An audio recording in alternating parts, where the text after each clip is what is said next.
Amara Jackson moved through the gleaming corridors of the Harbor Grand Hotel with the quiet efficiency of someone who had long since mastered invisibility.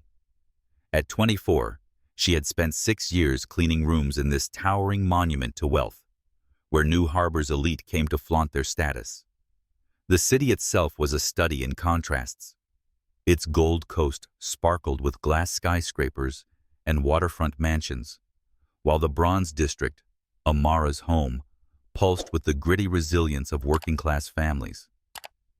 The hotel, perched on the edge of the Gold Coast, was a world apart from the cramped apartment she shared with her younger brother Jamal. Yet she spent her days erasing the traces of excess left by guests who never spared her a glance. The morning sun poured through the floor-to-ceiling windows of Suite 712, casting golden light on a scene of chaos. Designer dresses lay crumpled across velvet armchairs, their price tags enough to cover Amara's rent for a year. Empty champagne bottles cluttered the marble floor, their labels boasting vintages she couldn't pronounce. The king-sized bed looked like a storm had torn through it, satin sheets tangled with silk scarves. Amara sighed, her breath barely audible over the hum of the air conditioning. "Just another day," she murmured, pulling her dark curls into a practical ponytail. Her hotel uniform, a crisp navy blouse and skirt, hung slightly loose on her slender frame, a reminder of the meals she sometimes skipped to save money. As she pushed her cleaning cart into the suite, the faint melody of a gospel hymn drifted through her mind. "His eye is on the sparrow," her mother's favorite. Amara's mother, Loretta, had raised her and Jamal alone in the Bronze District, working double shifts as a nurse to keep them fed. She'd sung those hymns to soothe their fears during long nights when the landlord pounded on the door or the power flickered off. Loretta had passed 2 years ago, leaving Amara to care for 16-year-old Jamal, but her songs lingered, a quiet anchor in Amara's heart. Humming softly, she began collecting the scattered clothes, carefully folding them despite knowing the guests wouldn't notice. New Harbor was a city of stark divides, and the Harbor Grand was its epicenter. The Bronze District, where Amara had grown up, was alive with corner bodegas, street musicians, and churches that overflowed with gospel choirs on Sundays. Its residents, mostly Black and Latino families, carried a pride that no amount of hardship could dim. But the Gold Coast, where the hotel stood, was a world of private yachts and exclusive clubs, where wealth insulated its inhabitants from the city's struggles. Amara had learned to navigate this divide early, keeping her head down and her dreams close. She wanted to be a teacher, to inspire kids like Jamal, the way her third-grade teacher, Ms. Carter, had inspired her. Ms. Carter, a Black woman with a warm smile, had slipped Amara books and told her she could be anything, a spark that still burned brightly. "Room service," Amara called softly, knocking on the suite's door before entering. No response came, as expected. The guests were likely at some rooftop brunch or shopping on Marina Avenue, where boutiques sold handbags worth more than her yearly salary. She maneuvered her cart past a shattered wine glass, its fragments glinting like tiny stars on the carpet. The work was grueling, scrubbing, dusting, hauling linens, but Amara took pride in it.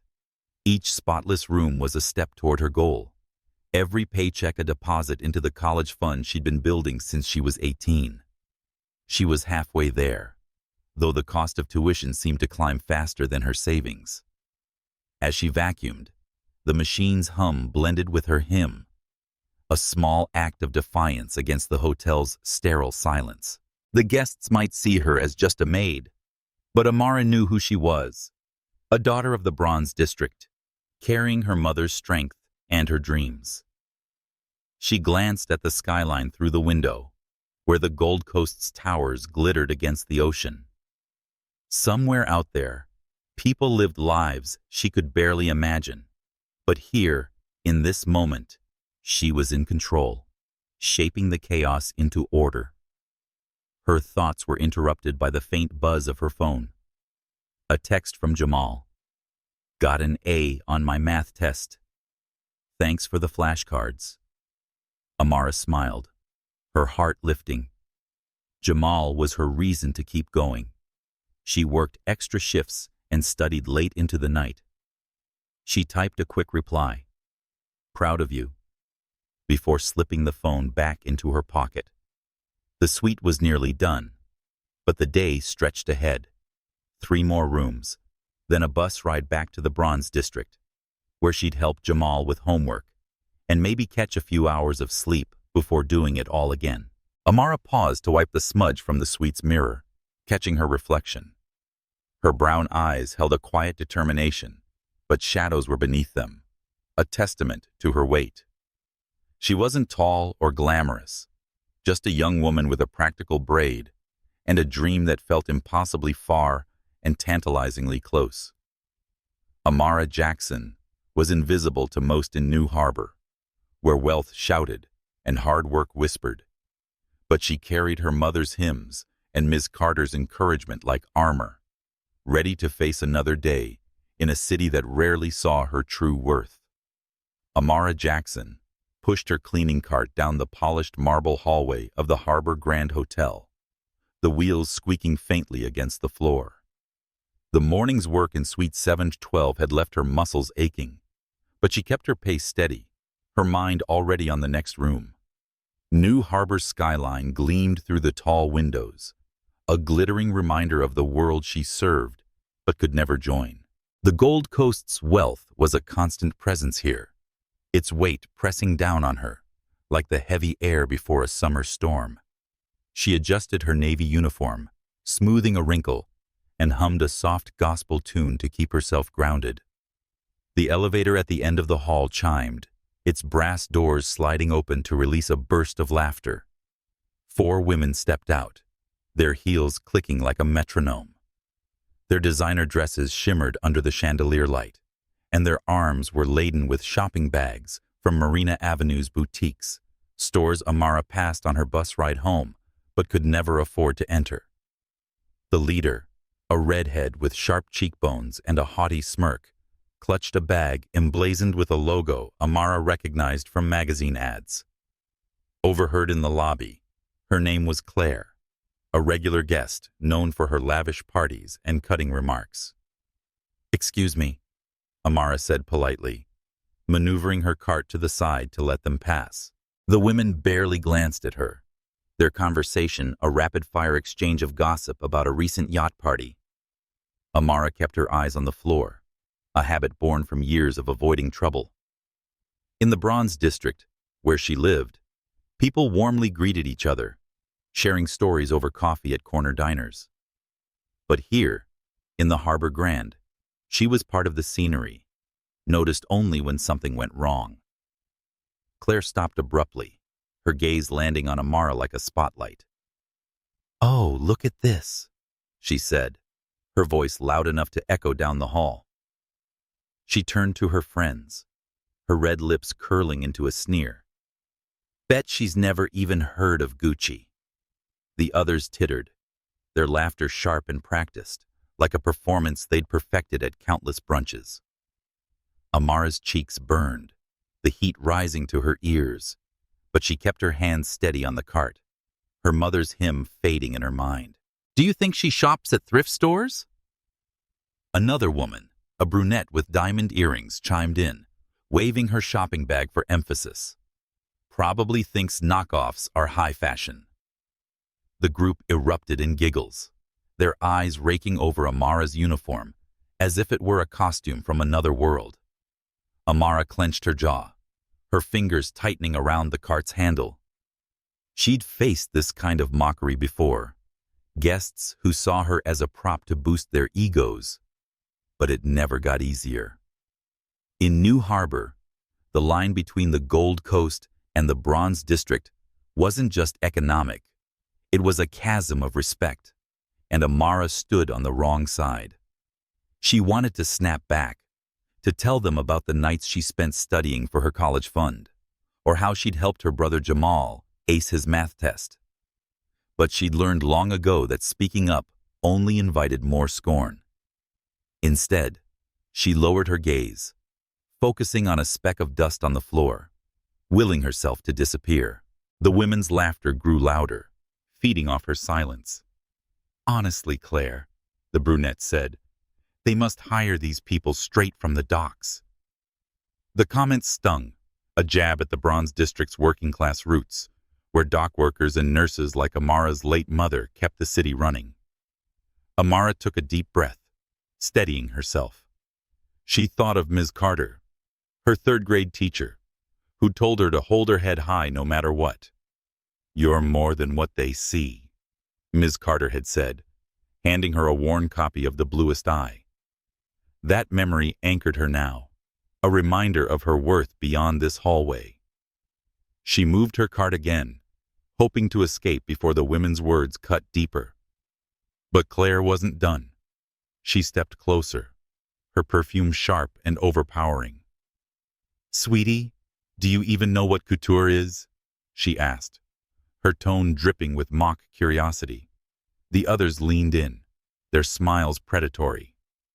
Amara's heart raced, her pride warring with her instinct to stay invisible. She opened her mouth to respond, then closed it, knowing any retort would be twisted against her. The hotel's unwritten rule was clear. The guest was always right, even when they were cruel. The air in the hallway felt thick, the women's laughter a wall closing in. Amara's hands trembled slightly as she gripped the cart, her mind racing for an escape.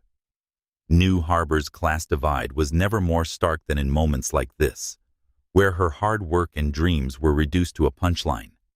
She thought of her mother, who'd faced similar slights as a nurse, yet always carried herself gracefully.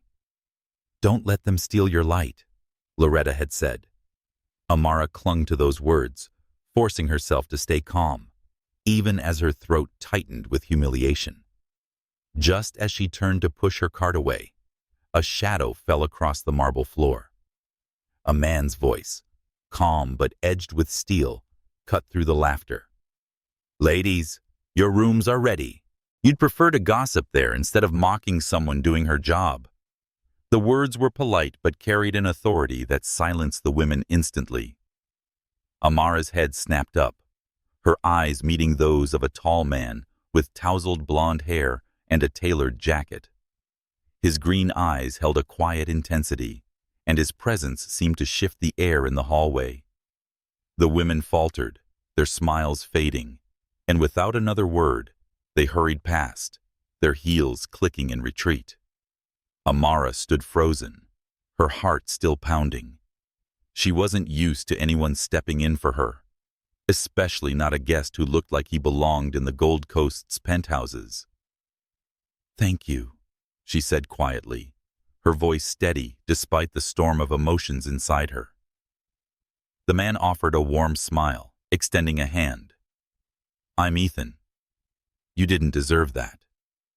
Amara hesitated, then shook his hand, her calloused fingers brushing against his smooth ones. "Amara," she replied, wary but grateful. "I'm used to it." "You shouldn't have to be," Ethan said, his tone firm but kind. He glanced at his watch, then back at her. "It was nice meeting you, Amara." With a nod, he walked away, leaving her standing by her cart, the echo of his words lingering.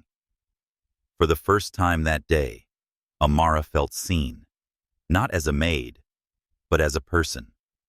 In a city where wealth drowned out voices like hers, that moment felt like a crack in the glass ceiling of New Harbor's divide, a fleeting glimpse of something different. The marble hallway of the Harbor Grand Hotel seemed to hold its breath as the laughter of Claire and her entourage faded, their heels clicking away in retreat. Amara Jackson stood by her cleaning cart, her heart still racing from the sting of their mockery.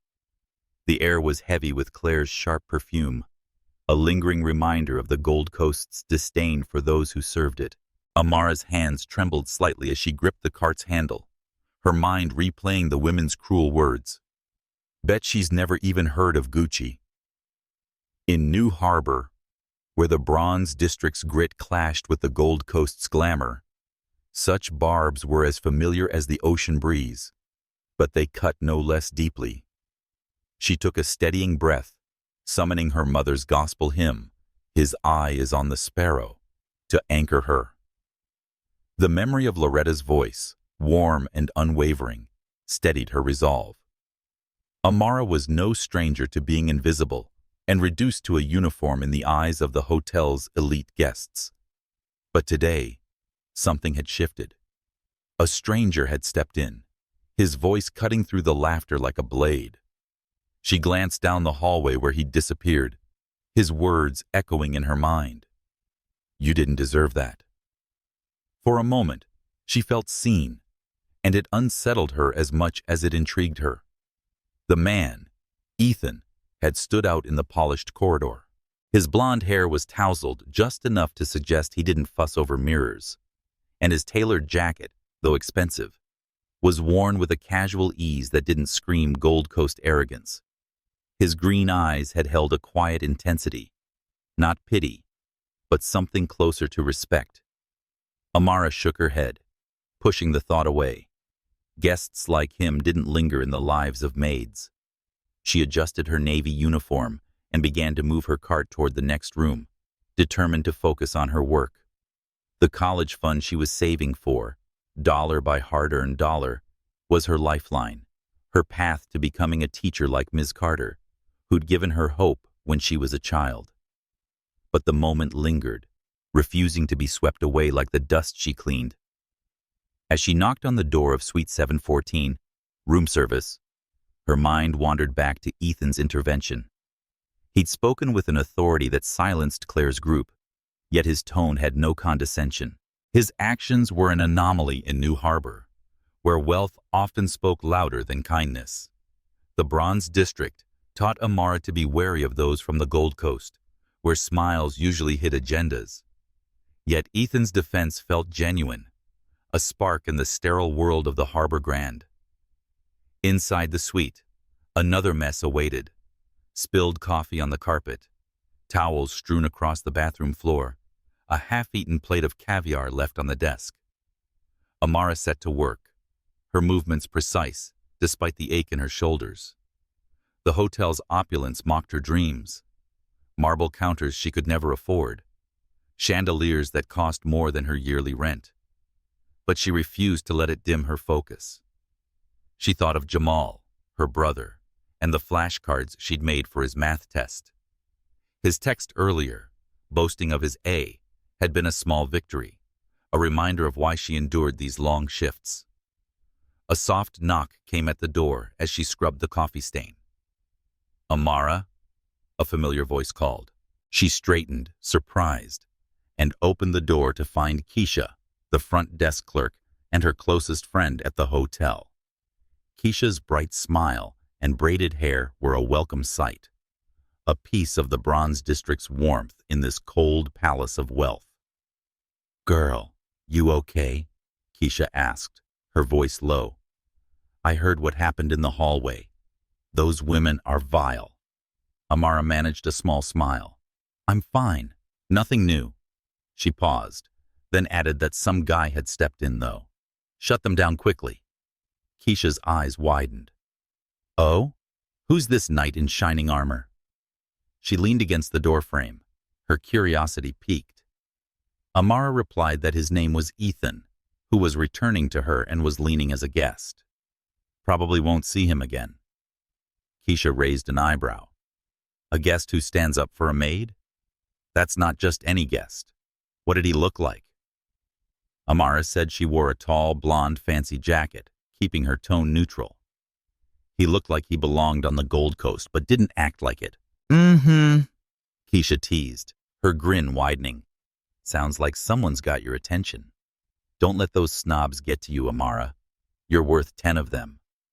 Amara laughed softly, grateful for Keisha's support.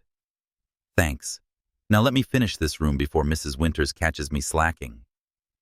Keisha waved a hand. "All right, but I'm keeping an eye out for this Ethan guy. Sounds interesting." She winked and headed back to the front desk, leaving Amara alone with her thoughts. As she finished the suite, Amara's mind kept drifting to Ethan. Why had he bothered to defend her? Most guests ignored her completely, or treated her like Claire's group had, as if she were a prop in their lavish lives. In the Bronze District, neighbors looked out for each other, sharing meals or watching kids when someone was stuck at work. But the Gold Coast operated on a different code, one where power and status trumped kindness. Ethan's actions didn't fit that mold, leaving her curious and cautious. She pushed her cart back into the hallway, the squeak of the wheels a familiar companion. The hotel was quieter now, the morning rush of guests giving way to the midday lull. Amara glanced at her watch, 2 more rooms before her break. She was about to head to suite 715 when she heard footsteps behind her. Turning, she saw Ethan approaching, his hands in his pockets, a tentative smile on his face. "Amara, right?" he said, stopping a respectful distance away. "I hope I didn't overstep earlier." She blinked, caught off guard. "No, you didn't. I appreciated it. Not many people would have done that." Ethan shrugged, his smile softening. What they said wasn't right. "I couldn't just stand there."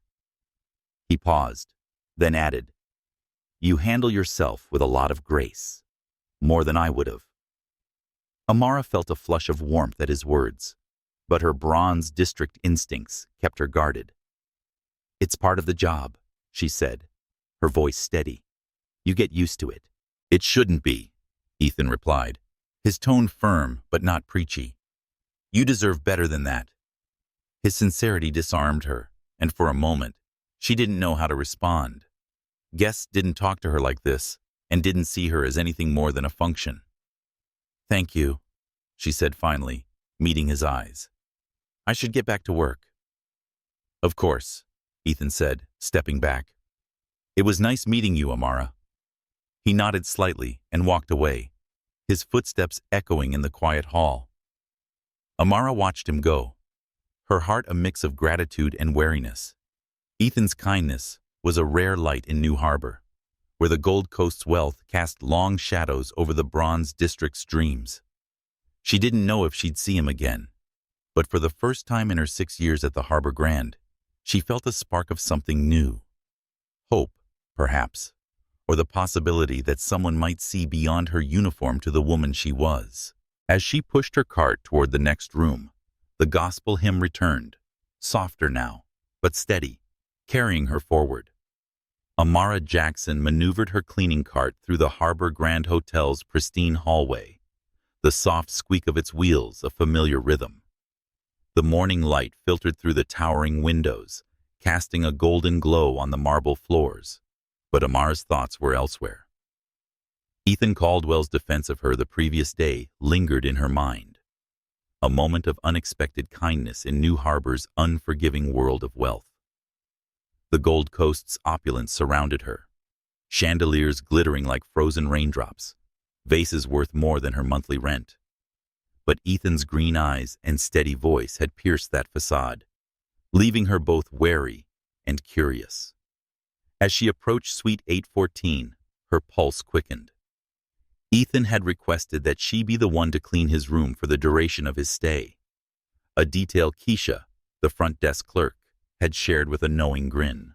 Keisha had whispered, "Girl, he asked for you by name," her braids swaying as she leaned over the counter.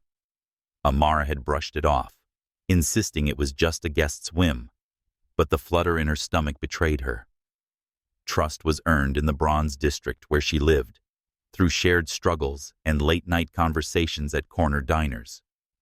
With his tailored jacket and easy confidence, Ethan belonged to the Gold Coast's elite, a world that rarely saw her as more than a maid. She knocked on the door of 814, her voice steady. "Housekeeping," a muffled, "Come in," answered, and she pushed her cart inside. The suite was tidy, a stark contrast to the chaos of other rooms. No scattered clothes or spilled champagne, just a laptop on the desk and a single coffee mug in the sink. Ethan sat at the desk, typing, his blonde hair catching the light. He looked up and smiled, closing the laptop with a gentle click. Good morning, Amara, he said, his tone warm. Hope I'm not making your day harder. No trouble at all, Amara replied, starting to dust the already spotless surfaces. Your room's the easiest I've got. She meant it as a joke, but Ethan's smile widened, as if her words were a gift. He said I try not to be one of those guests, leaning back in his chair. You must see some wild things here. Amara laughed softly, surprised by her ease. You have no idea. Last week, someone left a live lobster in the bathtub. Said it was for a seafood photo shoot.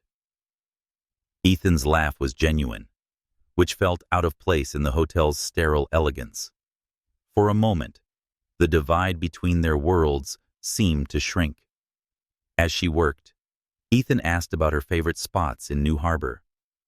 Amara hesitated, then talked about the Bronze District's jazz clubs, where saxophones wailed late into the night, and the community garden where she and Jamal planted sunflowers. It's not fancy like Marina Avenue, she said, wiping down a mirror, but it's real. People there look out for each other. Ethan said, it sounds better than the tourist traps, and his eyes are bright and interested. I'm tired of overpriced restaurants and crowded piers. Tell me about a place you love. Amara paused, her cloth hovering over the nightstand. No guest had ever asked her that. She said, there's this bookstore, Harmony Pages, near my apartment. It's open late, smells like old paper, and the owner, Mr. Tate, always has coffee brewing. I go there to study sometimes for my college fund. She stopped, unsure why she'd shared that. Ethan leaned forward. What are you studying for? She met his gaze, her guard softening. I want to be a teacher. Like my third-grade teacher, Ms. Carter. She made me believe I could be something more. The words slipped out, raw and honest, and Amara braced for judgment. But Ethan's expression held only curiosity. That's incredible, he said. What kind of teacher? Elementary, she answered, resuming her cleaning to hide her flush. I want to help kids like my brother, Jamal, see their potential. Ethan nodded, as if filing the information away. I'd love to see that bookstore sometime. Get a real feel for New Harbor, not the polished version. Amara raised an eyebrow, skeptical. You'd stick out like a sore thumb in the Bronze District. She instantly regretted the words, afraid they sounded bitter, but Ethan grinned. Maybe I want to, he said. I'm here for a while, taking a break from work. Finance stuff. It's boring, trust me. His vagueness piqued her curiosity, but she didn't press. Instead, she finished cleaning, and their conversation flowed easily. Ethan asked about her favorite books, and she admitted to loving Toni Morrison, whose words felt like home. He shared his love for dog-eared sci-fi novels, a detail that surprised her. By the time she left the room, Amara felt lighter, as if she'd shared a piece of herself without losing it. Later, at the front desk, Keisha pounced. So, how's your mystery man? She teased, her eyes sparkling. Don't tell me you're not feeling something. He's just a guest, Amara said, stacking towels to avoid Keisha's gaze and probably being nice out of guilt. Guilt doesn't make a man request you specifically, Keisha countered. I've seen him around. Quiet, keeps to himself, but he's got a vibe like he's running from something. Amara frowned. Running from what? Keisha shrugged. Dunno, but I know a good heart when I see one. Be careful, but don't shut him out. You deserve to be seen, Amara. The words echoed Ms. Carter's lessons, and Amara felt a pang of longing. In the Bronze District, trust was a community bond, forged over shared meals and Sunday services. Here, in the Harbor Grand, trust was a risk. Yet Ethan's questions, his genuine interest, had stirred something in her, a hope she wasn't ready to name. Amara stepped into the hotel's service elevator as her shift ended, her cart rattling beside her. The day had been long, but Ethan's smile lingered, a crack in the wall she'd built around her heart. Amara had always been invisible in New Harbor, where the Gold Coast's wealth cast shadows over the Bronze District's dreams. But today, in the quiet of Suite 814, she'd felt seen, and that feeling, fragile as it was, carried her home through the city's twilight. The bus rumbled through New Harbor's twilight, carrying Amara Jackson away from the Harbor Grand Hotel's glittering facade to the familiar pulse of the Bronze District. The city's skyline faded behind her, its Gold Coast towers giving way to the low-rise buildings of her neighborhood, where neon signs flickered above bodegas and laughter spilled from open windows. Amara leaned her head against the bus window, her navy uniform still crisp despite the long shift. Ethan Caldwell's kind eyes and easy conversation in Suite 814 lingered in her thoughts, a spark of warmth in a day marked by Claire's cruel mockery. But the Bronze District was her anchor. Tonight, it called her home. Her apartment, a third-floor walk-up above a laundromat, smelled of jasmine from the candles she lit each evening, a ritual her mother, Loretta, had taught her to keep the space sacred. The living room was small, cluttered with second-hand furniture and Jamal's textbooks, but it was theirs. Amara kicked off her shoes and called out, "Jamal, you home?" Her 16-year-old brother emerged from his room, his lanky frame slouched in a hoodie, a grin spreading across his face. "He said he got another A on my history quiz," holding up a crumpled paper. "Thanks for the study tips."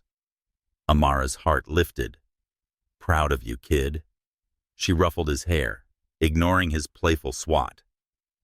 "Dinner's on me tonight. Pizza or tacos?"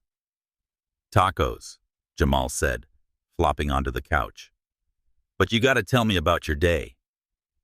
"Keisha texted me about some fancy guy sticking up for you at the hotel." Amara rolled her eyes, grabbing her phone to order from their favorite taqueria. Keisha's got a big mouth. It was nothing, just a guest being decent for once. Jamal raised an eyebrow, mimicking Keisha's teasing tone. "Decent, huh? Sounds like a crush." "Focus on your grades, not my life," Amara shot back, but a smile tugged at her lips. Ethan's interest, his questions about her dreams, had stirred something unfamiliar, a hope she wasn't ready to trust. In the Bronze District, where neighbors shared meals and stories, trust was a currency earned slowly. Ethan, with his Gold Coast polish, was an outsider, and Amara's instincts urged caution. Amara helped Jamal with his algebra homework while waiting for the food, using her pencil to scratch equations on a worn notebook. The routine grounded her, returning her to the life she'd built since their mother's passing. Loretta had been the heart of their family, a nurse who worked double shifts but always found time to sing gospel hymns or read to them from library books.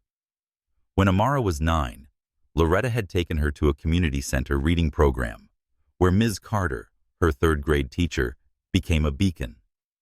Ms. Carter had seen Amara's quiet curiosity and slipped her a copy of A Wrinkle in Time, whispering, "This is for dreamers like you."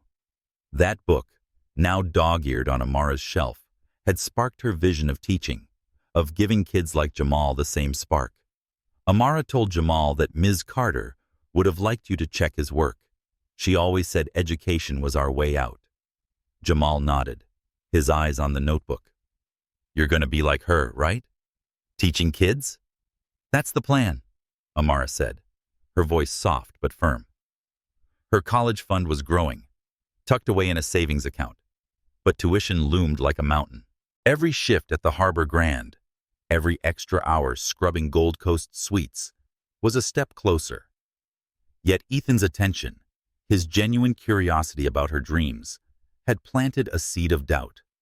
Not about her goal, but about the walls she'd built around her heart. Could someone from his world truly see her? The doorbell buzzed, and Amara grabbed the tacos, the scent of cilantro and lime filling the apartment. Over dinner, Jamal shared stories from school, his animated gestures reminding her of their mother.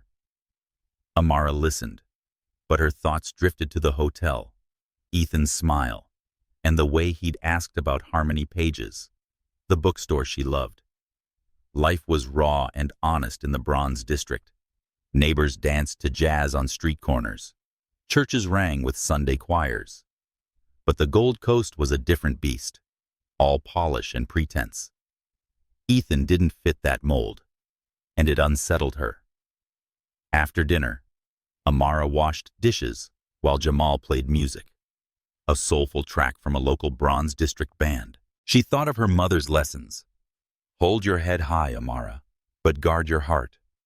Loretta had faced her share of dismissals as a black nurse in New Harbor's hospitals, yet she taught Amara to find strength in her work, dreams, and community. Ms. Carter had reinforced that, seeing past Amara's shy exterior to the potential within. As Amara dried her hands, she wondered if Ethan saw that same potential, or if his kindness was just a fleeting gesture from a world she'd never belonged to.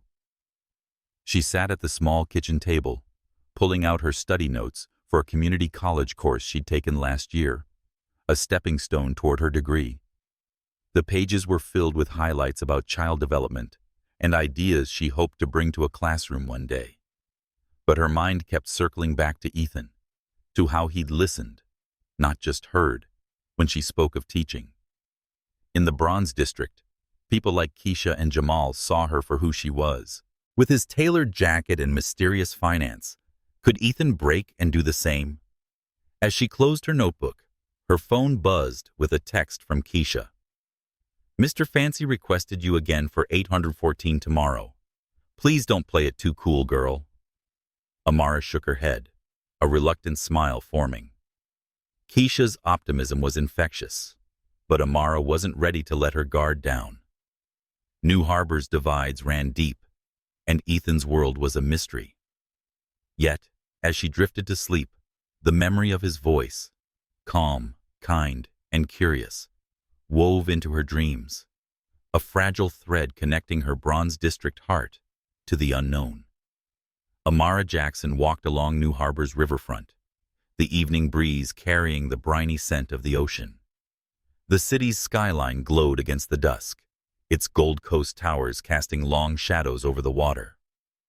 Beside her, Ethan Caldwell matched her stride, his tailored jacket swapped for a simple sweater that softened his polished edges. Their conversations at the Harbor Grand Hotel had grown into a fragile bond over the past week, their shared stories about books and dreams weaving a thread of trust. Tonight, their first walk outside the hotel felt like a step into uncharted territory, and Amara's heart fluttered with excitement and caution. The riverfront was alive with New Harbor's eclectic pulse, street vendors selling roasted nuts, buskers playing jazz that echoed the Bronze District's soulful nights, and couples strolling under string lights. Amara pointed out a mural on a nearby wall, its vibrant colors depicting the city's history of dockworkers and dreamers. "That's by a local artist from my neighborhood," she said, her voice warm with pride. "It reminds me of home." Ethan smiled, his green eyes catching the light. "It's beautiful. Makes me wish I'd explored more of New Harbor's real side." His hand brushed hers as they walked, a fleeting touch that sent a spark through her.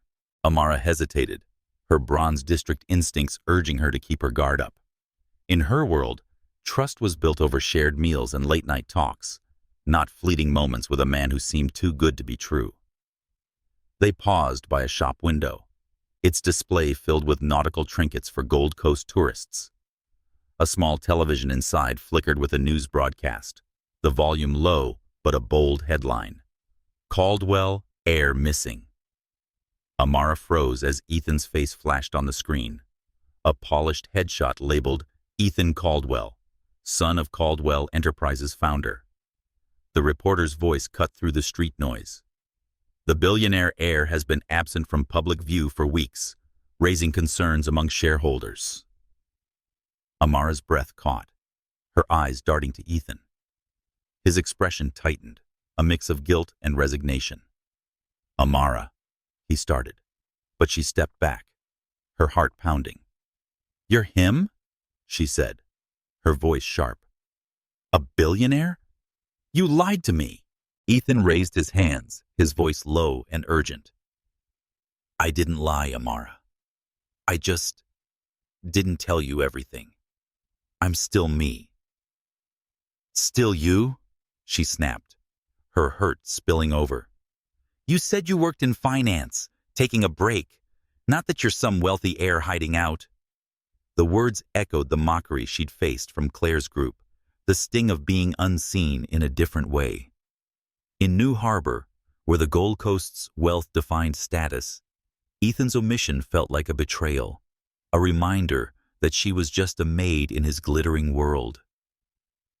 "I was going to tell you," Ethan said, his voice pleading.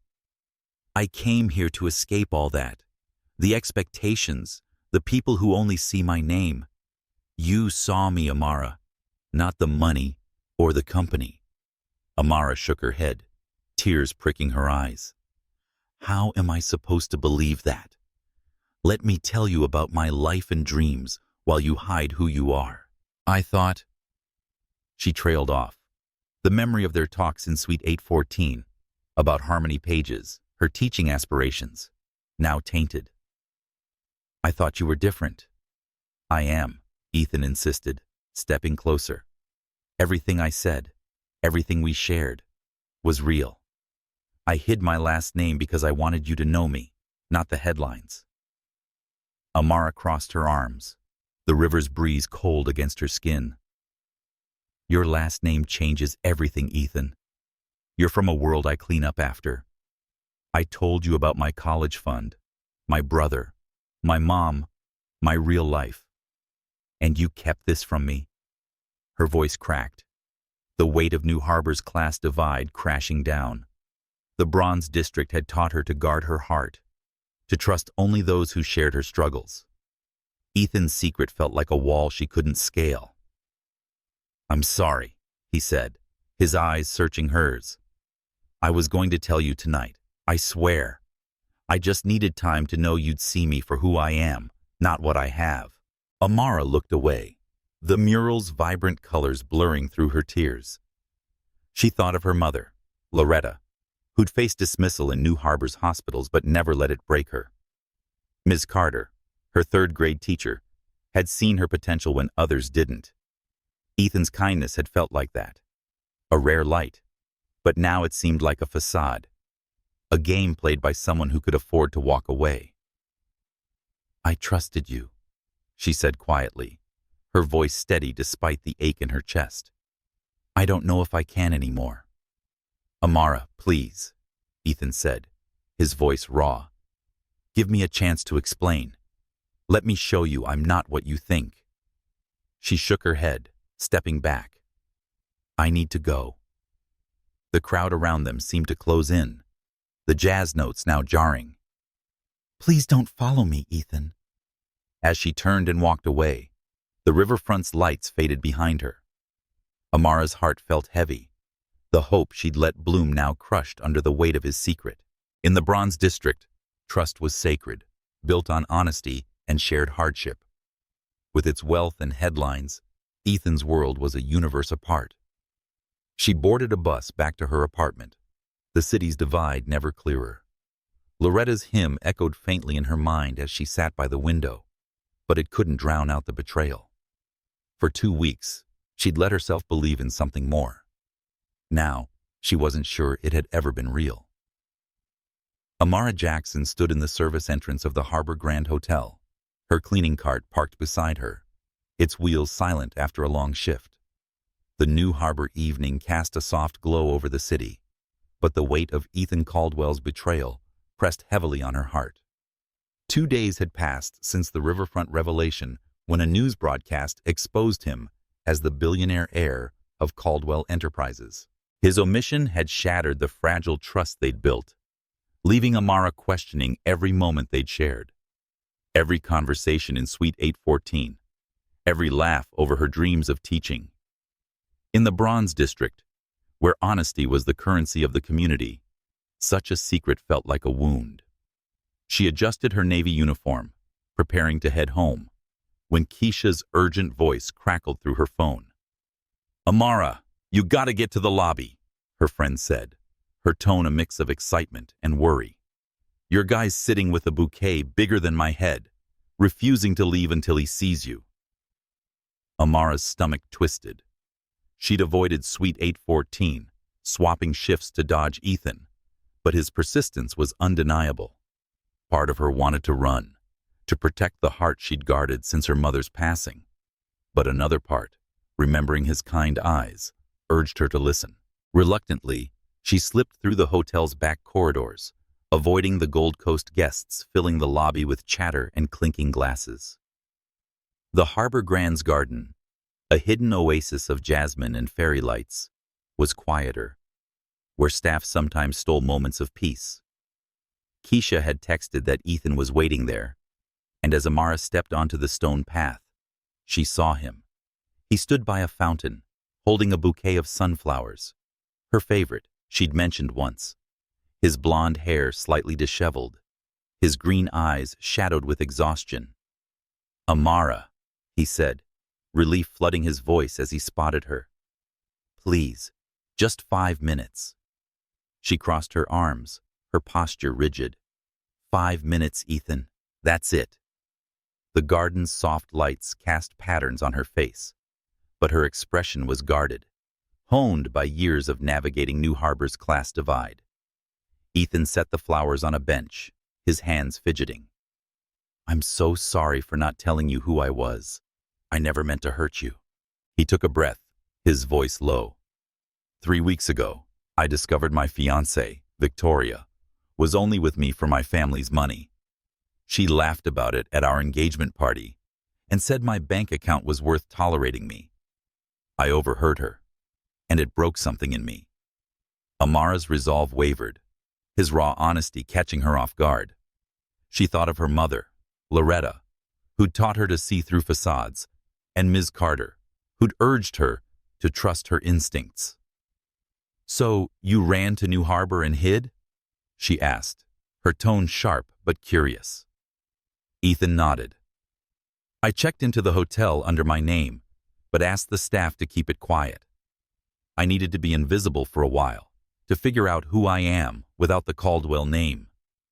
Then I saw those women mocking you in the hallway, and I couldn't stay silent. You were so honest, Amara. Kind, strong, not pretending to be anything you're not. I wanted to know you, but I was afraid you'd see me differently if you knew who I was." Amara's chest tightened. "You should have trusted me to decide that for myself. I told you about my life, Jamal, my mom, my teaching dreams. I was honest, Ethan, and you weren't." "I know," he said, his voice breaking. "I was going to tell you that night by the river. I had it planned, but the news beat me to it. Everything I've felt, everything we've shared, it's all real. I'm falling in love with you, Amara, not because of some fantasy, but because you make me want to be better." The words hung in the garden's quiet air, mingling with the scent of jasmine. Amara's heart raced, torn between hurt and the pull of his sincerity. In the Bronze District, love was built on trust, not secrets, but Ethan's vulnerability echoed the honesty she valued. "You're from a world I don't understand," she said softly. "Gold Coast parties, billion-dollar companies. I clean rooms, Ethan. I count every dollar for my college fund. How do we fit?" Ethan stepped closer, his eyes searching hers. "I don't care about fitting into that world. I care about you. You're thoughtful and determined, and you see people for who they are. That's rare, Amara, in any world." He paused, then added, "I'm not asking you to jump into my life. I'm asking for a chance to be part of yours on your terms." Amara looked at the sunflowers. Their bright petals reminded her of the community garden she loved. She thought of Jamal, who teased her about Ethan, and Keisha, who'd urged her to take a chance. The Bronze District had taught her to guard her heart, but it also taught her to recognize truth when she saw it. Ethan's eyes held no deception now, only hope and regret. "Okay," she said finally, her voice steady. "We can try, but slowly. No more secrets, Ethan. I need to know who you are, all of you." Relief flooded his face. "No more secrets. I promise." He hesitated, then gestured to the flowers. "These are for you. I remembered you said sunflowers make you smile." Amara took the bouquet, their warmth grounding her. "Thank you," she said, her guard softening just a fraction. "I should go. Jamal's waiting for me." "Can I see you again?" Ethan asked, his voice hopeful. "At that bookstore you mentioned, Harmony Pages?" She considered the idea of sharing her world with him, both thrilling and terrifying. "Maybe," she said with a small smile. "I'll let you know." As she walked away, the sunflowers cradled in her arms, Amara felt the weight of their fragile truce. New Harbor's divide, Bronze District grit versus Gold Coast glamour, still loomed. But Ethan's confession had cracked open a door. She boarded the bus home, the city's lights blurring past, and Loretta's hymn returned, softer now, a reminder that trust, once broken, could be rebuilt. For the first time since the riverfront, Amara allowed herself to hope, even if just a little, that their worlds might find a way to meet. Amara Jackson clutched her phone, her heart sinking as she stood outside the Harbor Grand Hotel, the new harbor dusk painting the sky in amber and indigo. The past week had been a whirlwind of cautious hope since Ethan Caldwell's confession in the hotel garden, his sunflowers still bright on her apartment's kitchen table. Their fragile truce had sparked late-night texts and tentative plans to meet at Harmony Pages, her favorite Bronze District bookstore. But now, a call from Keisha, her friend at the front desk, shattered that fragile calm. "Amara, you need to see this," Keisha had said, her voice urgent. "There's an article about you in the Harbor Herald." Amara opened the link Keisha sent, her breath catching at the headline. "Hotel Maid Targets Billionaire Bachelor." The article by Victoria Clayton, Ethan's ex-fiancée, painted her as a calculating gold digger who'd seduced the Caldwell heir for his wealth. Photos accompanied the text, one of her leaving the hotel, another of her and Ethan outside his suite, snapped by some unseen lens. The words cut like a knife, accusing her of exploiting Ethan's vulnerability during his disappearance. In New Harbor, where the Gold Coast's elite guarded their status fiercely, the article was a public crucifixion, branding Amara as an outsider who dared to cross the city's class divide. She pushed through the hotel's staff entrance, her navy uniform heavier than usual. The Bronze District had taught her resilience. Her mother, Loretta, had faced similar slights as a nurse. But this was different. The Harbor Herald reached every corner of the city, from the Gold Coast's penthouses to the Bronze District's diners. Keisha's eyes were wide with indignation as she reached the front desk. "This is nonsense," Keisha said, waving her phone. "Victoria's just bitter. Everyone here knows you're not like that." Amara forced a nod, her throat tight. "Thanks, Keisha. I need to get through my shift." But the weight of the article followed her, a shadow cast by the Gold Coast's vindictive glare. She avoided the lobby, where guests whispered behind manicured hands, their glances sharp with judgment.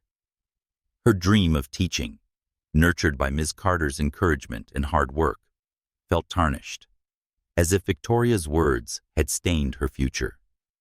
Ethan's text came that evening. "Meet me at St. Luke's Hospital. My father had a heart attack." Amar's heart sank further. Despite her hurt, she couldn't ignore his plea. She caught a bus to the hospital, the city's lights blurring past as she braced for another confrontation with his world.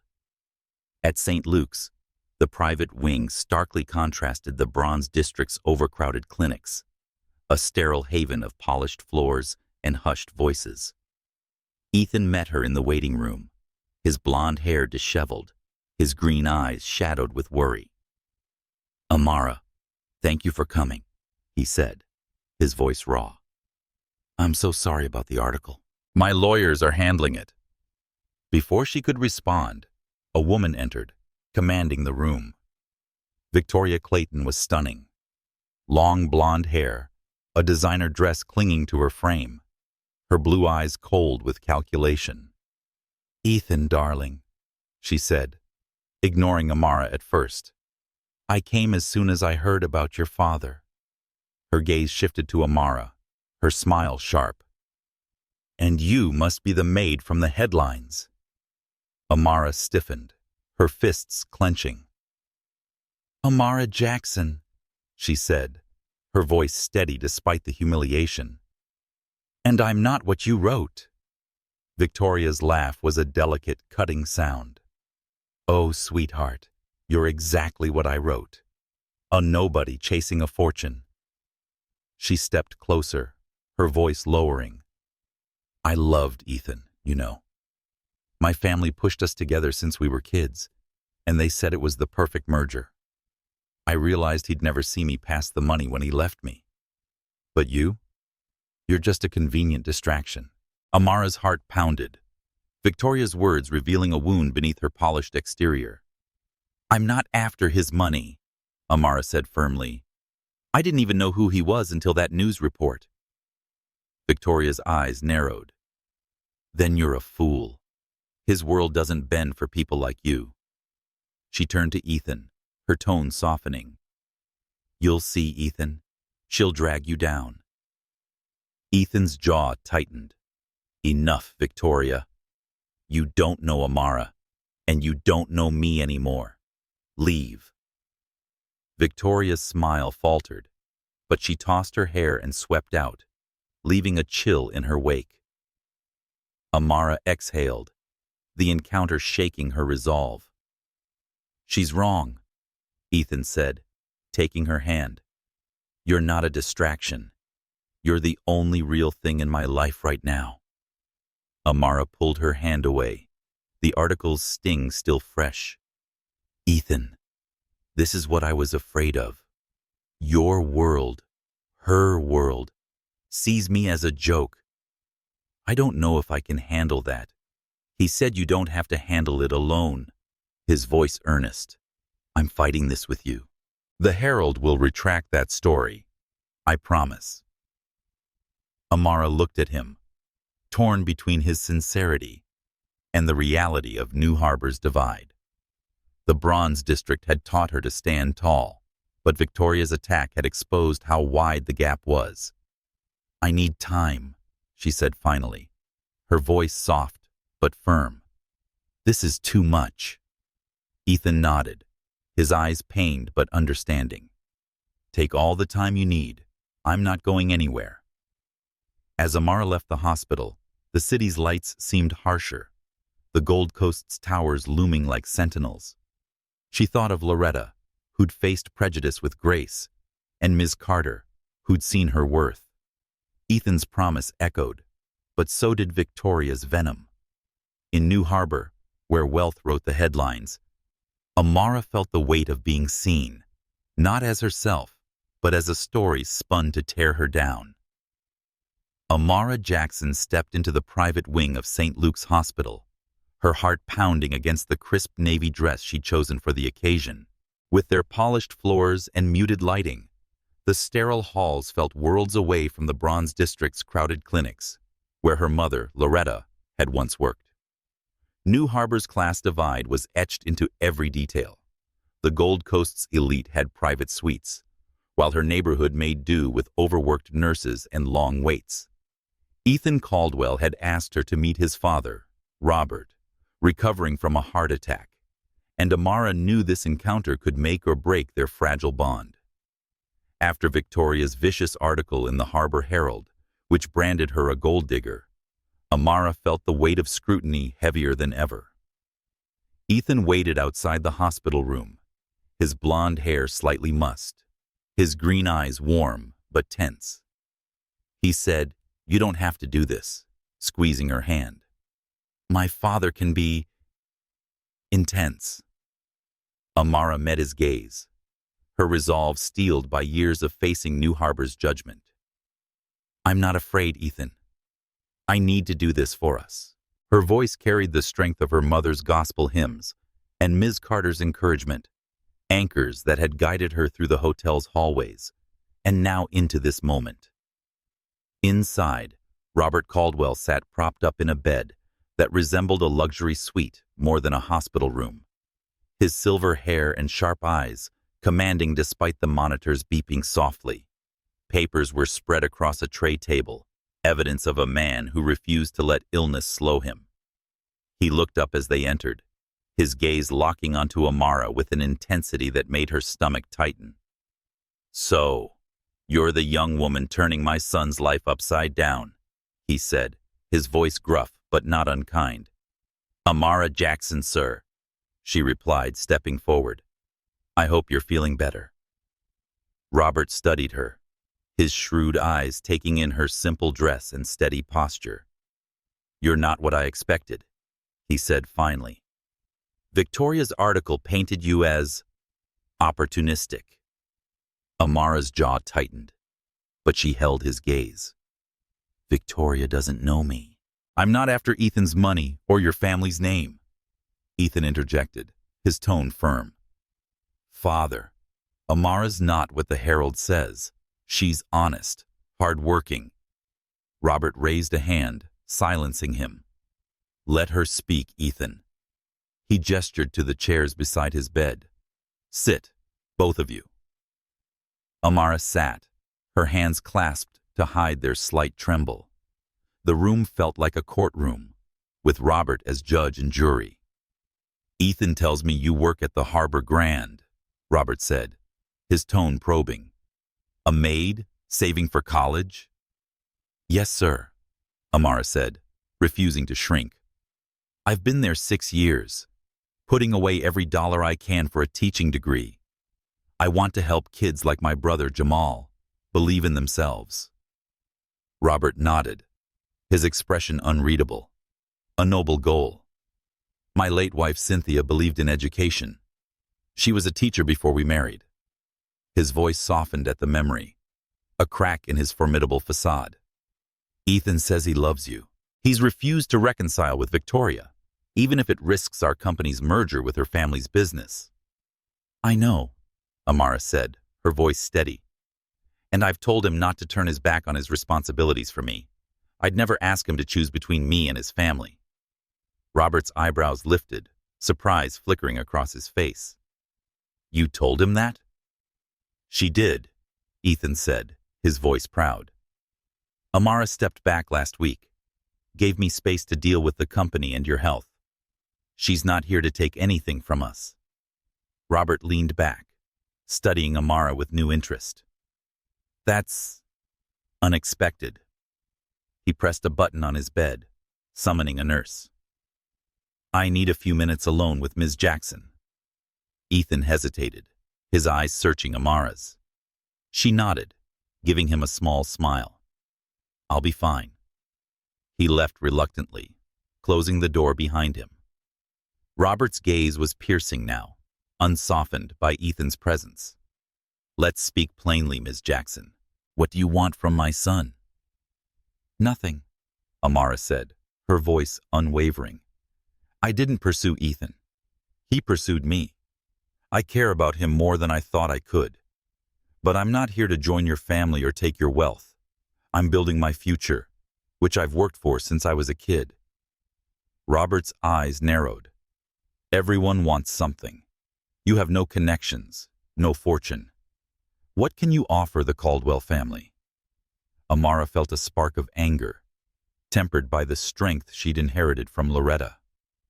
"With respect, Mr. Caldwell, I'm not trying to offer anything to your family. I'm not a transaction. Ethan is kind, thoughtful, and sees people for who they are, not what they're worth. If you think money and connections are all that matter, I feel sorry for you. Robert's eyebrows shot up, but to Amara's surprise, a faint smile curved his lips.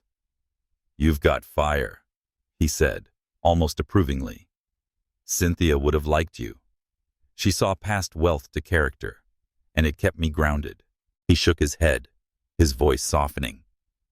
"After she died, I focused on building an empire for Ethan, thinking that's what he needed. Maybe I was wrong. It's not too late to ask him what he wants," Amara said, her tone gentle but firm. "He's a good man, despite the world you built. He wants to do right by you, but also by himself." Robert nodded slowly, his eyes distant. "Perhaps you're right." He pressed the call button again. "Send my son back in." Ethan returned, his expression wary. "Everything okay?" "Yes," Robert said, his voice lighter. "Ms. Jackson and I have come to an understanding." He looked at Amara, his gaze softer now. "I misjudged you, and for what it's worth, you'll make a fine teacher." "Thank you, Mr. Caldwell," Amara said, touched by his words. As they left, Robert called her back. "Ms. Jackson, expect a letter from the Caldwell Foundation. A scholarship for your studies. No strings attached. Your drive deserves it." Outside, Ethan pulled Amara into a hug. "What did you say to him?" "I've never seen him back down like that." Amara said, "I just told the truth," smiling up at him. "I love you, Ethan Caldwell, despite your world." Amara felt a new certainty in New Harbor, where the Bronze District's grit met the Gold Coast's gleam. Robert's approval and the scholarship were steps toward her dream, but Ethan's belief in her made her feel truly seen. Amara Jackson adjusted the straps of her navy dress, her reflection in the Bronze District apartment's cracked mirror, showing a mix of nerves and resolve. The past week had shifted her world. Robert Caldwell's approval and the Caldwell Foundation scholarship had opened the door to her teaching dreams. But Ethan Caldwell's unwavering support anchored her. Tonight, she faced a new test. A charity gala at New Harbor's Grand Meridian Ballroom, where the Gold Coast's elite would gather under chandeliers to flaunt their wealth. Ethan had invited her, insisting she belonged by his side, but Amara felt the city's class divide like a weight on her chest. The bus to the Gold Coast was a stark contrast to the Bronze District's vibrant streets, where jazz notes spilled from corner clubs and neighbors shared late-night tacos. Amara's neighborhood was alive with community, but the Grand Meridian loomed like a fortress, its marble facade glowing under spotlights. Ethan waited outside, his tailored suit sharp but his smile warm, easing her nerves. "You look beautiful," he said, offering his arm. "Ready?" "Not really," Amara admitted, her voice soft but honest. "But I'm here." Her mother, Loretta, had taught her to face challenges head-on, and Ms. Carter's lessons about owning her worth echoed in her mind. She took Ethan's arm, stepping into a world as foreign as the moon. Inside, the ballroom glittered with opulence, crystal flutes clinking, gowns shimmering, and whispers trailing Amara like a shadow. Gold Coast socialites glanced her way, their eyes assessing her simple dress against their designer couture. A woman in a sequined gown murmured to her companion, "Is that the maid from the Herald?" The sting of Victoria's article lingered, though Ethan's lawyers had forced a retraction. Amara squared her shoulders, refusing to shrink. Ethan stayed close, introducing her as his partner, his voice firm with pride. "Amara's studying to be a teacher," he told a silver-haired CEO, who nodded politely but didn't linger. The evening wore on, and Amara felt the strain of being an outsider. Conversations about yacht seasons and private islands excluded her, and the weight of being watched pressed hard. During a quiet moment, She slipped onto a balcony, the city's skyline a mix of Gold Coast towers and distant Bronze District lights. Ethan found her, his expression concerned. "You okay?" "It's a lot," she admitted, her breath visible in the cool night air. "Your world feels like a stage I don't belong on." Ethan took her hand, his touch grounding. "You belong wherever I am, Amara.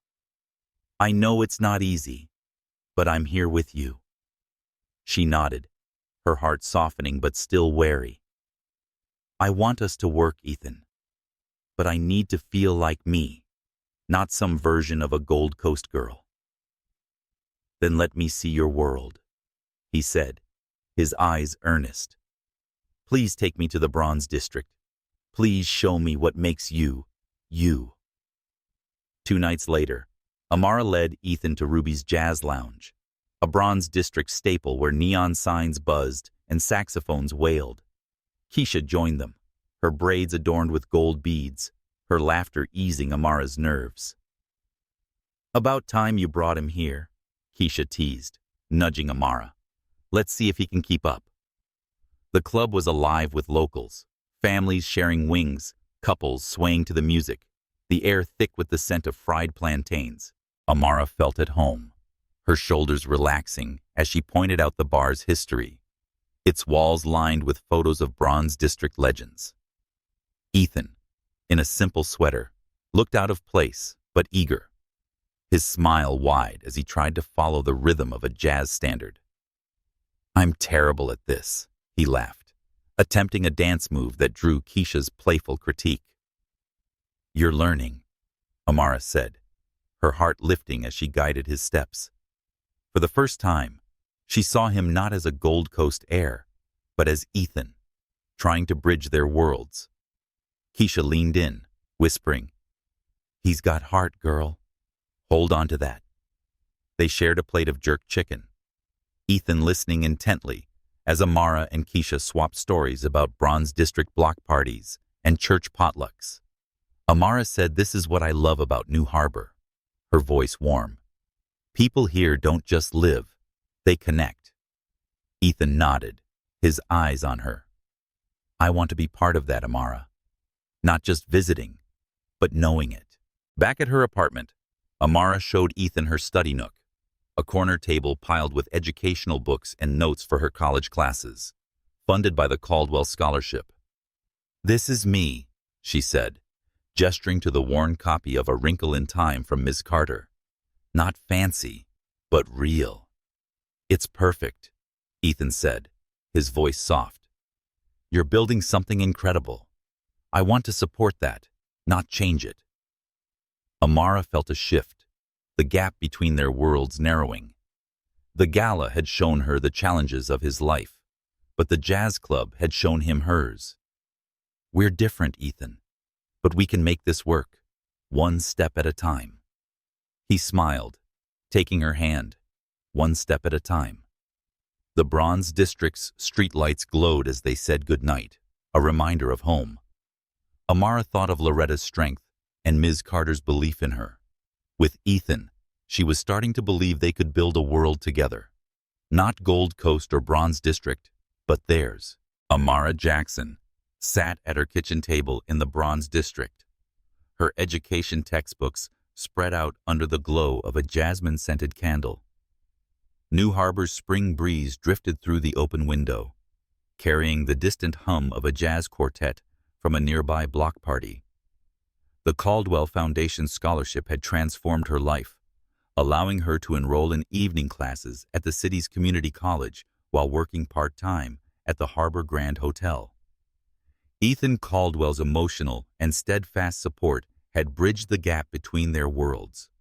Still, Amara's dream of teaching remained her own, rooted in her mother's resilience and Ms. Carter's encouragement. Tonight, Ethan's text promised a surprise. "Meet me in an hour. It's important." She hesitated, her pencil hovering over a page on child development. Their recent outings, the Gold Coast Gala and the Ruby's Jazz Lounge visit, had shown they could navigate their differences, but Amara guarded her independence fiercely. She texted Keisha, her friend from the hotel, saying that Ethan had a surprise. Should I be worried? Keisha's reply was swift. Girl, he's all heart. See what's up, but keep your eyes open. Smiling, Amara grabbed a simple sweater and jeans, her bronze district armor, and headed out. Ethan picked her up in his car, a rare departure from his driver's sleek sedan, his blonde hair catching the streetlights as he grinned. Where are we going? Amara asked, buckling in. It's a surprise, he said, his green eyes twinkling. Trust me. The drive took them out of the city, past the Gold Coast's glittering towers, and into a quieter suburb where magnolia trees lined the streets. Amara's curiosity grew as they pulled up to Seaside Elementary, a charming school with colorful murals and a playground alive with children's laughter. What's this? She asked, stepping out. Seaside Elementary, Ethan replied, leading her toward the entrance. Come on. Inside, they were greeted by Principal Elena Rivera, a warm woman with silver-streaked hair and a welcoming smile. She said Ms. Jackson was right on time, shaking Amara's hand. Mr. Caldwell suggested we meet. Amara glanced at Ethan, confused. I don't understand. Principal Rivera led them through bright classrooms with student artwork and cozy reading nooks. Seaside is one of New Harbor's most innovative schools, she explained. We focus on creative learning and community. The Caldwell Foundation has supported us for years, and Ethan mentioned your passion for teaching. She stopped at a third-grade classroom, its door adorned with paper sunflowers. A nameplate read, Ms. Jackson. Amara's breath caught. What is this? An opportunity, Ethan said softly. They have a teacher's aide position open next fall. You could work here while finishing your degree. When you graduate, a teaching spot is waiting. Principal Rivera nodded. We've reviewed your college work, Ms. Jackson. Your professors speak highly of you. This isn't a favor. It's based on your merit. Amara walked the classroom, touching the bookshelves filled with stories like the ones Ms. Carter had given her. The space felt like a dream made real, a place where she could inspire kids like her brother, Jamal. I don't know what to say, she whispered, her eyes shining. Take your time, Principal Rivera said kindly. Think it over. She excused herself, leaving Amara and Ethan alone. You did this? Amara asked, turning to Ethan. I made the connection, he said, his voice gentle. But your grades, your passion, that's all you. Before she could respond, Ethan reached into his pocket, pulling out a minor silver key. There's one more thing, he said, his tone nervous. It's to a house, 20 minutes from here. I bought it for you, not us, just you. A place to call your own while you teach. Amara's heart raced, the gesture overwhelming. Ethan, I can't accept a house. I've worked for everything I have. My college fund, my dreams. I need to do this my way. I know, he said quickly. It's not about buying your future. It's about believing in it. The house is modest, the kind a teacher might own, no strings attached. She studied him, seeing the sincerity in his eyes. The Bronze District had taught her to value her independence, but Ethan's respect for her dreams softened her resolve. Can I see it? She asked. The house was a charming cottage, with a garden of wildflowers and a small porch. Inside, it was simple. Hardwood floors, a cozy living room, and a kitchen with a view of a magnolia tree. I kept it minimal, Ethan said, showing her around. You can make it yours. Amara's chest tightened with gratitude and conflict. The house was perfect, but felt like another leap into his world. It's beautiful, she said, but I can't take it as a gift. What if I rented it from you? Fair market rent, so I'm earning my place.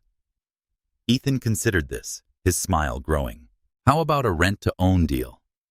You pay what you can, and it becomes yours over time, on your terms. Amara felt a warmth spread through her, his willingness to meet her halfway, echoing the trust they'd rebuilt.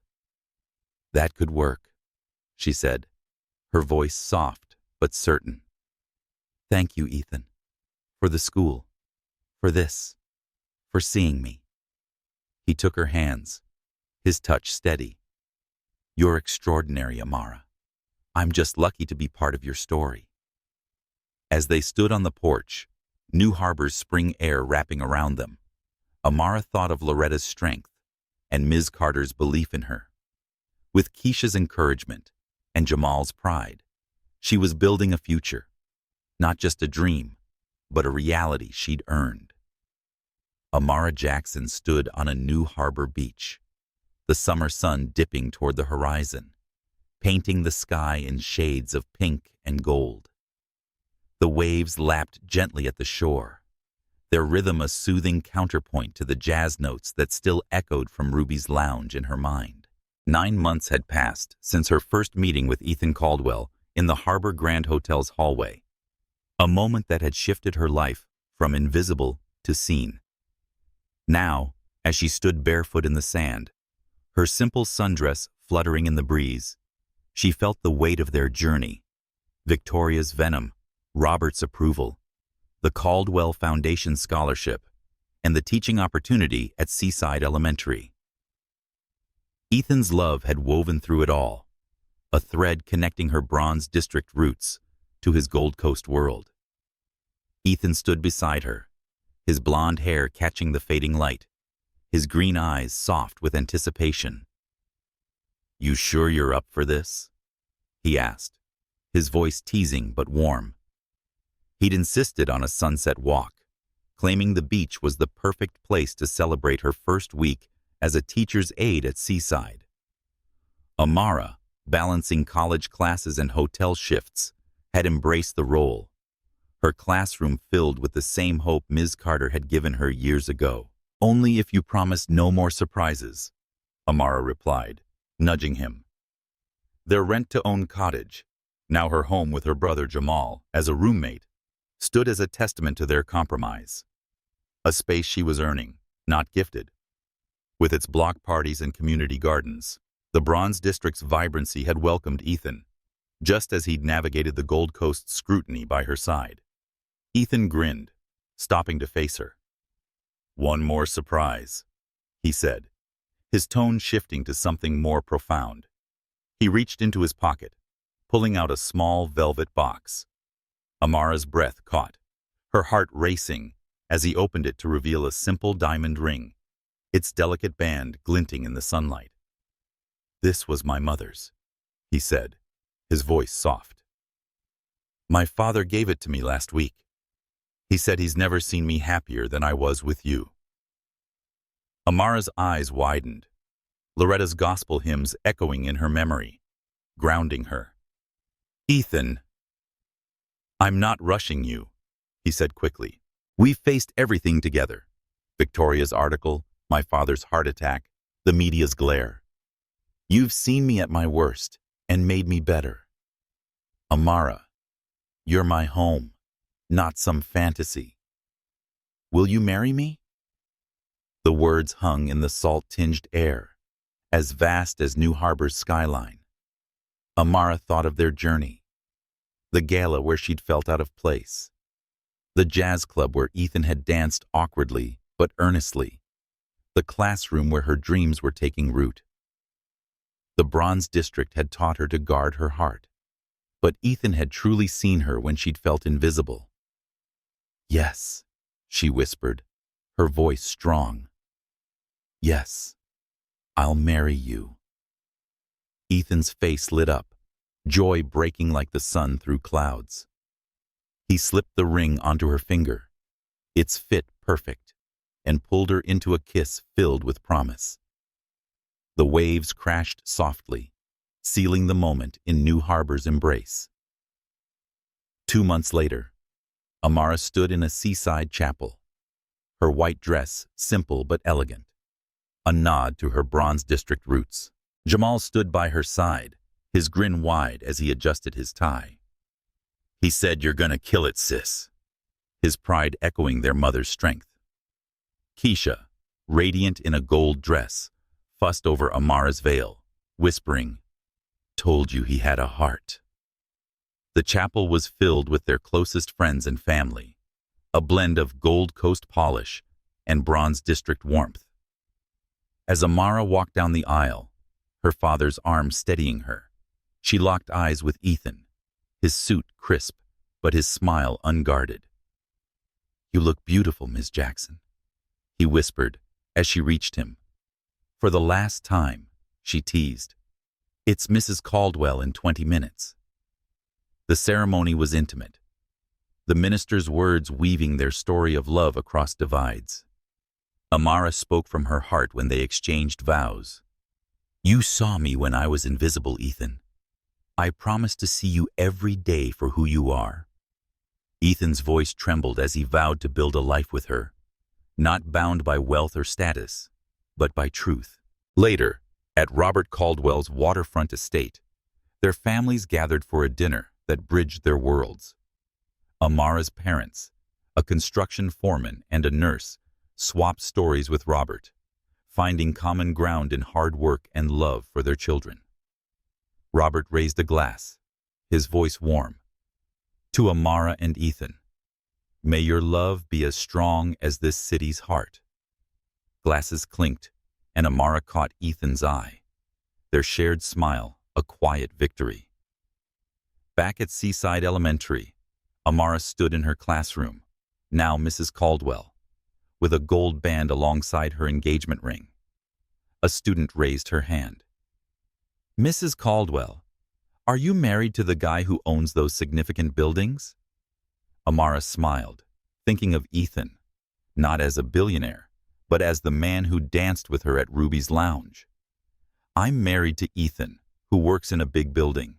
But more importantly, I'm your teacher, and we'll learn how dreams come true with hard work." As Ethan picked her up that evening, finding her grading papers at her desk, he asked, "Happy?" Amara looked up, her heart full. "Perfectly," she said, knowing it was true. In New Harbor, where the Bronze District's grit met the Gold Coast's gleam, they'd built a new world together, one of love, respect, and the courage to be seen.